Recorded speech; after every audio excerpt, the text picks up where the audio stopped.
The day is Thursday, May 9th here in 2019, and in the past week, Philadelphia went 7-5 with the Phillies going 4-2, the Soul winning their game, the Union winning their game, the Sixers going down 1-2, and the Fusion losing their only game this week. So much to talk about as always, all of this and more, so sit down, relax, and enjoy your ride on the Orange Line.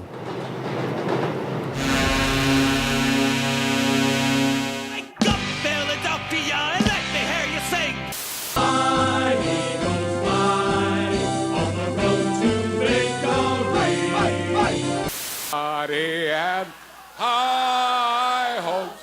He had high hopes. Clap your hands, everybody, for Philadelphia 76ers. So welcome back, ladies and gentlemen. How are you? I'm great, and I'm your host, Dr. PhD, otherwise known as Pat Haley, your resident 8 for 8 sports podcaster, I guess. That's who I am. Anyway, this is your Philadelphia sports podcast, the only 8 for 8 sports podcast in all of Philadelphia.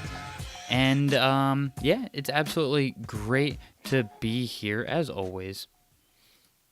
And well, I always say, where do I start? But we start off with where we ended last week, and that was with the Philadelphia 76ers. So you probably have some opinions about them. At least for right now. I mean, the Sixers, they looked to gain some traction last week. They ended up winning one game, losing one game in Toronto, and coming into Philadelphia, at least I felt very confident with this team in how far they could go. I sat there and I was like, Sixers and 6, easy money. So this week has been I don't know how to say it, a shock. It's been weird to watch, and at one point I didn't watch. I was completely uninterested. It's not what we really want to see from our team in Philadelphia. I mean, so many things can be said right now. I've had a lot of people come up to me and be like, "Oh, I think that, this guy's the problem. No one's really paying attention to this. No one's, talking about this. This is so messed up, blah blah blah."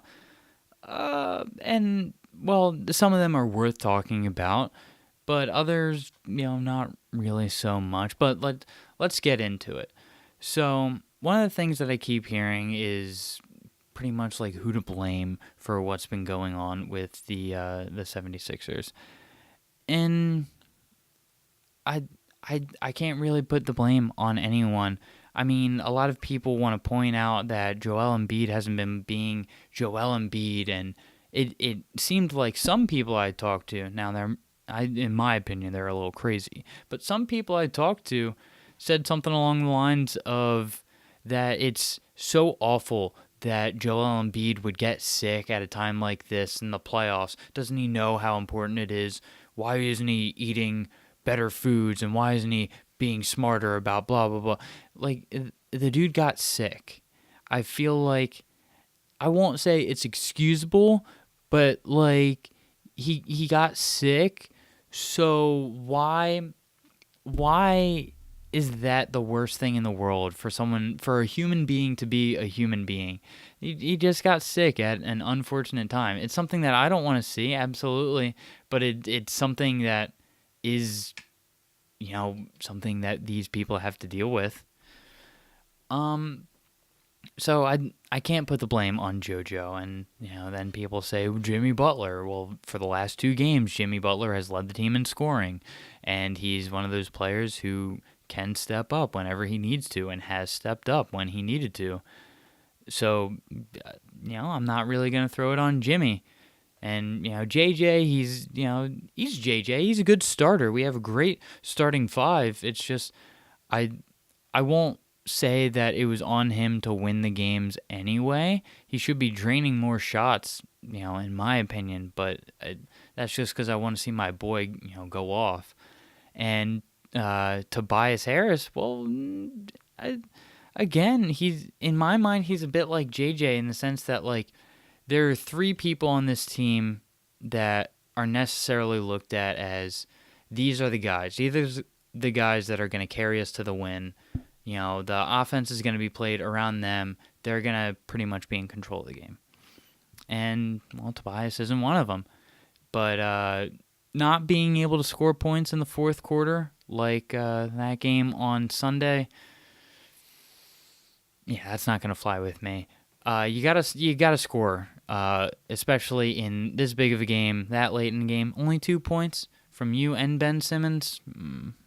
That's not what I want to see from my team. I keep saying that. It's because it's the truth. I don't want to see that from my team. And, that makes me bring up Ben Simmons. And he's the guy that I think is getting a lot of the blame right now. A lot of the fans that I've talked to are like, oh, the guy's too afraid to shoot. He doesn't want to shoot. And, that's what's really hurting this team. He's being selfish. That's what I keep hearing. The guy's selfish. And no, I'm not even going to, go over the idea of that because I don't think it's necessarily true, but also at the same time, like, I'm not going to blame a 22-year-old who this is his second season in the league, who's led the team to, back-to-back 50-win seasons. Like, I feel pretty content with Ben Simmons right now in his career. And that's not going to mean that I should feel content about this team. They should fucking play better. And, they really should buckle down. And the fact that they're not is pissing me off because I've said it multiple times already. That's not what I want to see from my team. This play is not what I want to see, which is why I didn't watch Tuesday's game. And thank goodness I didn't. 89 points to 125. Yeah. Yeah, that's me being excited about the team. Well, that's me not being excited about the team. But I am excited about Ben Simmons. Those facts alone are enough to make me go, yeah, he's a young kid, but these things are really good. So why am I going to overlook them just because, he's young in his career but isn't winning an NBA championship yet? I don't know. It's like, in a way, it's not comparable really. But in a way, I see it as like when LeBron James came into the league. Everyone was like, this kid's insane. He's going to lead them to so many, championships. And then he didn't at first. But that's the thing. He didn't at first. Now, it makes me scared about the idea of Ben Simmons leaving. But that's a conversation for a different time. I don't really want to talk about it. So, what I do want to talk about is what's coming up ahead. The only thing that we can see on the horizon is one, maybe two games. Maybe. So, tonight, Thursday, we have our last home game for the series against the Toronto Raptors. And then there's a chance that we could meet them again on Sunday in Toronto, which is going to be a much, much tougher game for us. What do I think? What am I going to say? I think we take it tonight. I think we're able to push to a Game 7. The atmosphere in Philly is going to be so good that I feel like they're going to be able to ride it. They better be able to ride it. And then Sunday, I'll honestly say, is a toss-up. It could go either way. It depends on if people are healthy. It depends on if people want to play. And it depends on how well we play today. I think today is the game that's really going to matter. Obviously, because if we lose, then we're out. But if we win, if we're able to ride that momentum, keep things going into Sunday, there's a good chance that I think we could walk away with this series and go on to meet Milwaukee next week. But for right now, I got to stay focused. It's tonight. As far as everything else, well, we can do a quick rundown on some off seasons. We have Philadelphia Wings, sorry, and well, nothing's really happening with them as of right now. They haven't been doing much. They haven't been in the news at all. So, I guess hopefully a good off season, a good rest for them is well needed. So take the time, guys. But that's all for Philadelphia Wings news. So quick segue into the Eagles. They are they're another one of those teams that's in their off season. Don't really have much in the news. I was scrolling around on the internet today, trying to find something for them, and above getting to know the draft class a little bit more. The only kind of piece of news I saw is that the Eagles and Lincoln Financial have agreed to extend the naming rights to the stadium for years to come. I think 2032. So I guess that is something that we can look into. But now we're getting into the meat and potatoes, ladies and gentlemen. Some of the things that are really getting down to the nitty and the gritty. And speaking of gritty, let's talk about the Flyers. Why don't we? They were back in the news again. Very controversial, as the Flyers tend to be. So why don't we just get right into it? The Philadelphia Flyers have signed 2 new assistant coaches for the team, which would be Michael Yeo. I'm going to be terrible with names this episode. Sorry about this to everyone. And Michael Therrien. So they are going to come on as assistant coaches. And from the one person that I see every day who is very opinionated about the Philadelphia Flyers, he came up to me and he goes, "Did you hear about the signings?" I said, "Yes, I did. What do you think about them?" And he goes, well, I'm not going to give an opinion, but one of the things I think is that, it's really funny that a lot of the fans are going, "All right, you got to sign new people, but don't sign these guys." And the Flyers go out and do it anyway. And I sat there and I kind of rolled my eyes a little bit. Why? Because you're making it sound like the Flyers are intentionally going, yeah, let's screw over the fans and just, they said they didn't want these guys, so we're gonna hire these guys anyway. I don't think that's the case. I don't really necessarily know their track record, so that's what I'm looking into as of right now. But from what I've heard other people have said, I haven't seen this myself, but this is all just, word from the grapevine, I guess. But from what I've heard, the fans for the old teams that these guys used to coach were not very keen on them, I guess. Which is not endearing. But I do see that as a head coach, Yeo had 482 games under his belt with a seemingly winning record, so that's endearing. Hooray. And Michael Therrien, not quite so much. It's a little bit split down the middle, but I think, I don't know. I think we just got to wait and see. I know that's not a very committal answer, but it's honestly the truth. We just have to wait, see how things play out. I'm really interested in how all of these teams, how all of these new signings, I should say, kind of jive together, especially with, getting down to the system that Chuck Fletcher wants and getting down to the system that AV wants. So, I don't know. The one thing that I heard that I thought was worth talking about, at least, is that the coaching staff now seems to have that mentality of, if you're not going to play well, they're going to get on you for it, and they're going to let you know that you're not playing well. Which isn't the worst thing, I guess. I don't know. I think, if I'm going to be honest, I think this could be good for some players like Jake Voracek, where it could possibly whip them into shape, or it could, spell out a little bit of what the future is going to be like for this team. So hopefully if players are seemingly just not willing to play, they don't want to play, they're not trying to, I don't know. Hopefully it can reignite something, spark something, and I've said it before, but the thing that I really want to see happening in this offseason is the development of some of these younger kids.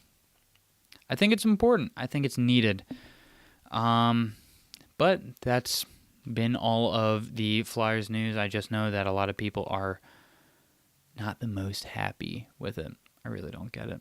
But to each their own. If we keep moving on, though, to some of our other teams that are currently in action, we'll start with the one who had the worst record this week. That's going to be the Philadelphia Fusion. They only had one match. They lost to... Who did they lose to? They lost to San Francisco. San Francisco was a way more terrifying opponent than I necessarily let on to. I know that the record for Overwatch League stages for a map streak, meaning that the team has won continuous maps over and over and over, is 22, I believe. Well, it was before they got to the Fusion. The San Francisco Shock, I was going to say Spark, were 20-0 so far in this stage, and when they met the Philadelphia Fusion, we promptly got 4-0'd. We lost pretty bad, but it's not that we lost real bad. It's more that the Shock was just on a different level. And it became apparent because, they 4-0'd us. That means their streak continued to 24 straight maps, and then they 4-0'd their next opponent. A perfect 28 map win stage for them. So, not necessarily, I keep saying it, not necessarily what I want to see from my teams. So it's going to be rough. As we can see here, the stage playoffs are about to happen this week. Big lack of a Philadelphia spotlight. So, upsetty. That's sad. I will give a spoiler for one of my Dr. PhD pick of the weeks. It's going to be Sunday's grand finals of Stage 2 playoffs. Just because, I like seeing top-level play of any sport, and, Overwatch is, just another sport where I love to see what top-tier, top-level play could be. My money right now is on New York Excelsior and the San Francisco Shock, but it all depends on how the playoffs pan out. But that has been the Philadelphia Fusion news. I can't really think of anything else that's been going on other than the All-Star break that's coming up immediately after Stage 2 playoffs, but I really don't think there's anything going on other than that, and that's after playoffs, so it's kind of out of my realm of what I can foresee right now. So we'll move on to another sport. It's going to be the Philadelphia Union. They have been incredible of late, picking up yet another win in some regular season play. Gotta love it. 6-1 against New England Revolution. They whooped them. Real good. It was nice to see. It felt very cathartic. Just because, I've already said my gripes about New England. So being able to beat up on them was great.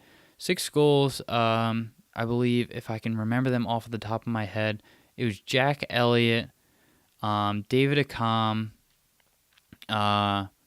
Prisblico, or however you say it. Like I said, I'm going to butcher names today.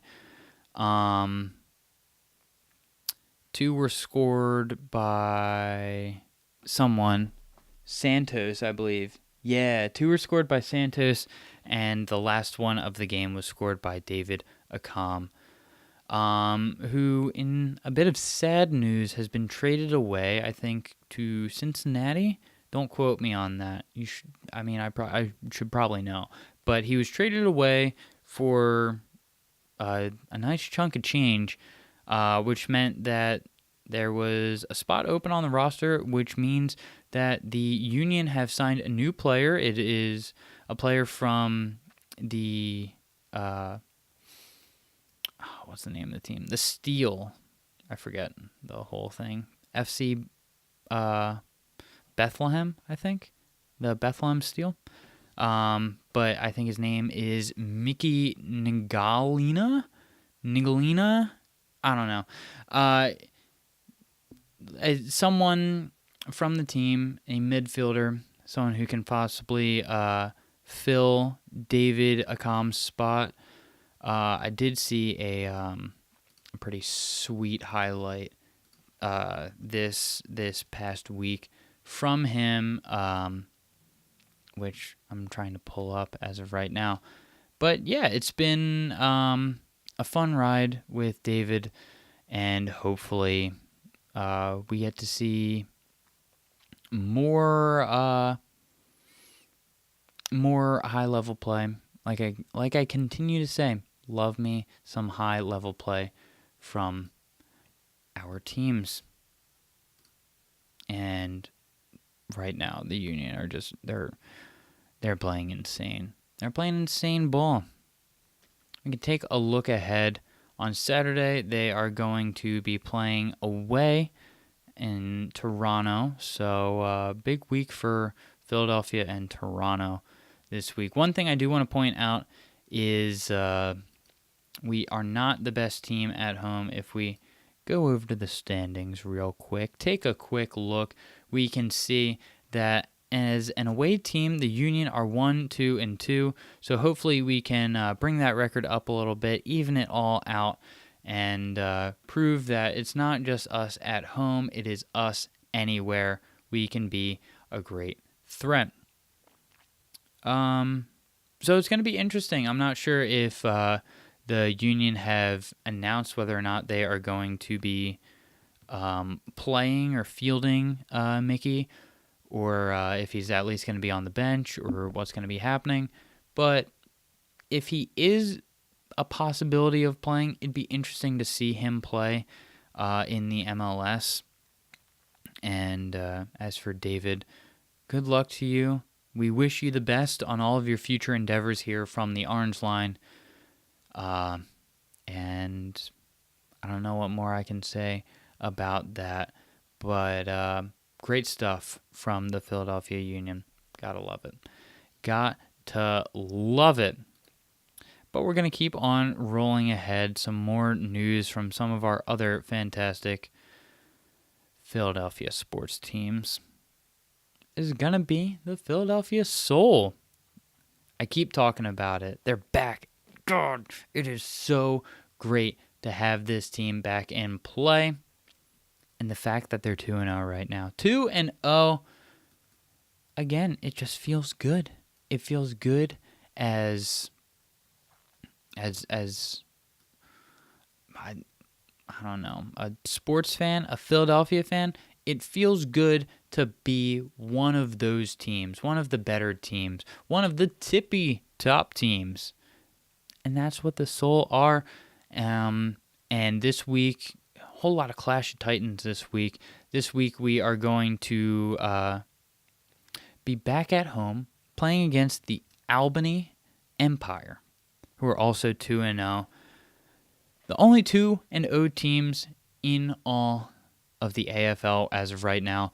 So it's going to be a pretty good battle to see who's going to walk out of this with that 3-0 record. Now, as of right now, we have a pretty stacked team. Dan Radabaugh is absolutely on fire. He was able to throw 5 touchdowns last week, 3 of them to Aaron Washa, who has also been absolutely incredible. An interesting fact about Washa, he was able to get 208 yards in one game. And the reason I bring that up, it might sound like a random fact, but in that one game, he was able to get 208 yards. Also, 7 touchdowns. But what does all that mean? Well, that means that that's a franchise record. But who was he able to set that record upon? None other than the Albany Empire. So, maybe, just maybe, we could have their number. Maybe, just maybe, we could be the predator to their prey. I don't know. I think I'm liking our chances. I'm liking what we could possibly do. They have some good players as well. They have, I believe, last year's Rookie of the Year and last season's MVP as well. But I'm not going to name them because they're not part of the Philadelphia Soul, and that means we do not care. We love Philly sports here on the Orange Line. If you don't know that by now, we like Philly. Philly's a pretty good city for sports, I believe. I think so. But yeah, for the Soul, keep up the good work. I'm going to be at the game, so be ready for another episode of Orange Line Live. You can follow that at Orange Line Pod on Twitter. Be updated as the game goes on. I am absolutely rooting for the Soul to pick up a huge win here. And you know what? I'm feeling confident about it. I'm feeling so confident that we're going to make that another Dr. PhD pick of the week. Let's see it from the Philadelphia Soul. Good luck to you guys on Saturday. I will see you there. But that brings us to one final team. Just one. Who could it be? None other than your Philadelphia Phillies. Hooray! This team is, I don't know, they're so up and down. They went 4-2 in the past week, which is absolutely great. Winning both of the series, which is another good thing to see. Plus picking up 2 wins over a NL East rival in the Washington Nationals. So I can't really complain. But at the same time, I do want to complain just a little bit. What is happening with some of our starters? Things seem a little off. Things seem a little weird with them. I think they aren't playing as well as some of them could. And like I've already said before, the bats just aren't aligning with them. I think it would be a bit better if nothing was working and then everything was working, or I don't know. I'm trying to spitball off the top of my head, but it's not working. All I'm saying is that Phillies had a good week this week. They were able to beat up a suffering Cardinals. I believe going into the series they had lost their last 4 games, something like that. So we were able to beat up on them a little bit more after the first game where we just couldn't get anything going down 0-6. But we rallied back, kicking their butts on Tuesday with an 11-1 win, where we got to see Bryce Harper kind of get out of his slump a little bit, knock a homer, a very grand homer. A homer so good you could make a salami sandwich out of it. I apologize for that joke. Didn't land as well as I wanted it to. But yeah, I feel pretty good about the Phillies as of right now. They're kind of rocking, they're kind of rolling a little bit. That is what we like to see here on the Orange Line. And coming up in the next week, we have some pretty big games. We got 3 games away at Kansas City playing the Royals Friday through Sunday. And then we have a big one. We have a long period of time of just baseball. It's going to be great to be a baseball fan. But Monday all the way up to next Thursday, we have the Milwaukee Brewers, who seem to be a little terrifying right now. Christian Yelich has me worried. But if we're able to get things going, as we know this team can do, if the bats start swinging, if the pitchers start wheeling and dealing, we can absolutely see a few wins from us. Hopefully 2 series wins from us. Let's take it to the Milwaukee Brewers, and hopefully, this could be a bit of foreshadowing. The Sixers win tonight. They go on to win Sunday. Let's play Milwaukee in the same week. Beat them up. It's going to be great. Whole lot to speculate on, though, in terms of Philly sports. So, who knows? Who knows where this could go, what this could mean? But I'm looking forward to it, as always. So, thank you so much for joining me today on the Orange Line. It's always a thrill. As for everything else to talk about, I hope things are well. I hope things are good. I'm still trying to figure some fine details out for the podcast. If you have any ideas for me, please let me know. I would love to hear some of your opinions. Feel free to send those opinions to @DrPhD, DoctorPhD. That's going to be on Twitter. If you want to follow the podcast, that's going to be @OrangeLinePod. And if you're on Facebook, feel free to like us. I believe the page is going to be the Orange Line Podcast, where I'll say the coming days, the coming weeks, I'm going to be starting to do a little bit of blogs, just talking about, what games are happening for the day, a little bit of facts that you might want to know, have it be a little bit more analytical than what I do here on the Orange Line. So if that's something you're into, please be on the lookout for that. That's going to be on Facebook at the Orange Line Podcast. So we have 2 Dr. PhD picks of the week. What could the third one be?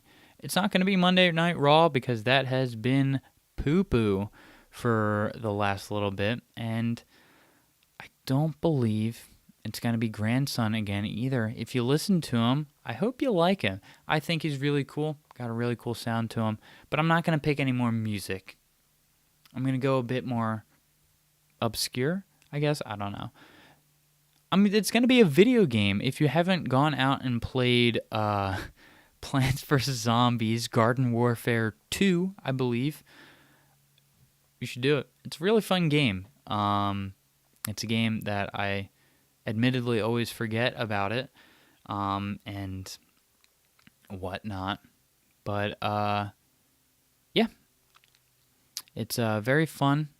I should probably talk a little bit more enthusiastically about it. But other than that, I don't know. Oh, a piece of news that I forgot. The grand finals for the OWL, Overwatch League, is going to be held in Philadelphia in the Wells Fargo Center. So hooray! We're finally going to get it. I will see some of you people there because, like I have already said, I love me some top-tier play of some top-tier sports, and that is going to be Overwatch League coming in June? July? It's coming. So we're going to be excited about that. I hope you are too. Have a great day, ladies and gentlemen, and I will see you next time.